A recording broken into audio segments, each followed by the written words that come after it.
दुनिया की सब तो वड्डी सच्चाई, दुनिया का सब तो वड्डा धोखा, दुनिया की सब तो ज़्यादा मिठी चीज़। अच्छा जी, एक बादशाह हा ते वज़ीर। बादशाह ने अपने वज़ीर नूं अद्धी सल्तनत देने की पेशकश की, वादा किया। और नाल ही बादशाह ने वज़ीर नूं आख्या कि यह जिहड़े 3 सवाल ने इन्हां दा जवाब जिहड़ा वो 1 हफ्ते के अंदर अंदर जे तू दे सकिया तो ठीक है, तो जे तेरे कोलों यह जवाब 3 सवालों के ना देन होए तो तैनू मौत की जिहड़ी सज़ा वो दी जाएगी। वज़ीर ने लालच आके हामी भर ली और जिन्ने भी मुल्क के दानशवर आहे सियाणे उन्होंने कट्ठा किया और सब तो पहला दुनिया की सब तो वड्डी सच्चाई जिहड़ी वो जानने की कोशिश की। किसी ने दसिया कि मेरी यह नेकी है और किसी ने दसिया मैं यह नेकी की। बरल जिहड़ा वज़ीर है वो मुतमिन ना होया। उस तो बाद दुनिया तो सब तो जिहड़ा ज़्यादा वड्डा धोखा है वो जानने की कोशिश की। इस तरह दानशवरां ने आख्या कि मैं यह धोखा दिता है फलाने नूं, मैं सब तो ज़्यादा वड्डा धोखा दिता है। किसी ने कुछ आख्या, किसी ने कुछ आख्या। बरल वज़ीर जिहड़ा फिर भी मुतमिन ना होया किसी दे। वज़ीर जिहड़ा मौत के डर तों भेस बदलिया अपना ते टुर पिया। वा नस जाना सवाल का जवाब जिहड़े ने वो तो है कोनी, ते हफ्ते का टाइम है, टाइम भी थोड़ा रह गया, तो सज़ा जिहड़ी है बादशाह ने वो मौत की दे छड़नी। इहदे नाल चंगा है कि भेस बदल गए इस सल्तनत नूं किरे दूर टुर जा। निकल पैंदा वज़ीर। वज़ीर जिसले राह विच जांदा है तो अगे एक किसान जिहड़ा वो कम लगे हुंदा है। किसान जिहड़ा वो वज़ीर नूं सियाण लैंदा है और वज़ीर जिहड़ा वो किसान नूं कहंदा है कि इंज इंज जिहड़ा मैं वादा कर बैठा, तो यह जिहड़े 3 सवाल ने यह बादशाह ने मैनू आख्या इन्हां दे जवाब जिहड़े तू जे दे छड़े तो अद्धी सल्तनत तेरी, तो जे ना दें तो मौत की सज़ा तैनूं दित्ती जाएगी।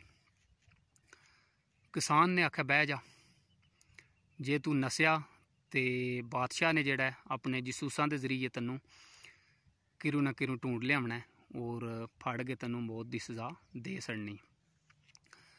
बादशाह ने वज़ीर नूं किसान ने आख्या कि दुनिया की सब तो वड्डी सच्चाई जिहड़ी है वो मौत है।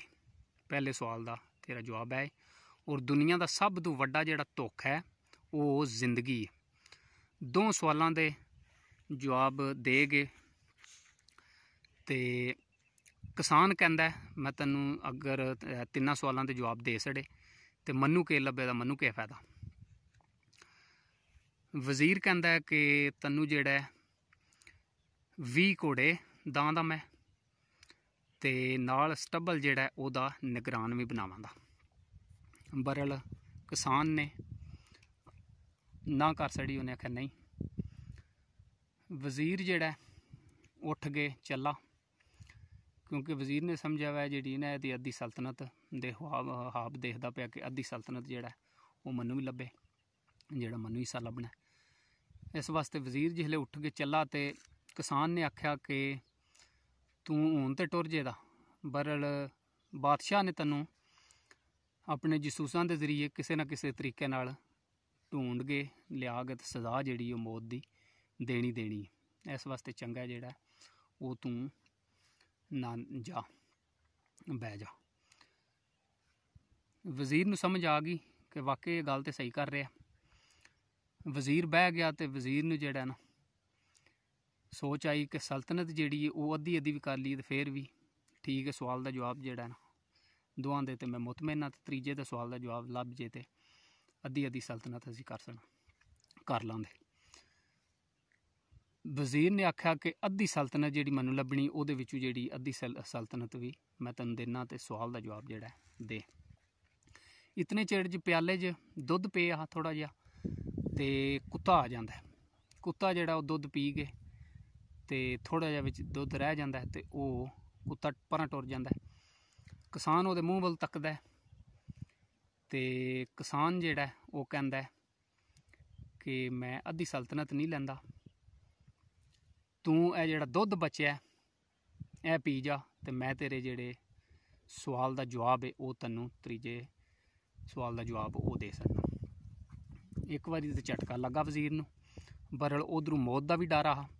मौत के डर वास्ते जेहड़ा ना दुध जेहड़ा कुत्ते का बच्चे आ वो वजीर पी गया। पी के ते एकदम तकदा है किसान वालों, सवाल का जवाब लभे तो मैं जाऊँ वापस। किसान कहता है दुनिया की सब तो ज़्यादा मिठी चीज़ जिहड़ी वो इंसान की गरज है। इंसान अपनी गरज वास्ते जलील तरीन काम भी जिहड़ा वो कर जांदा है।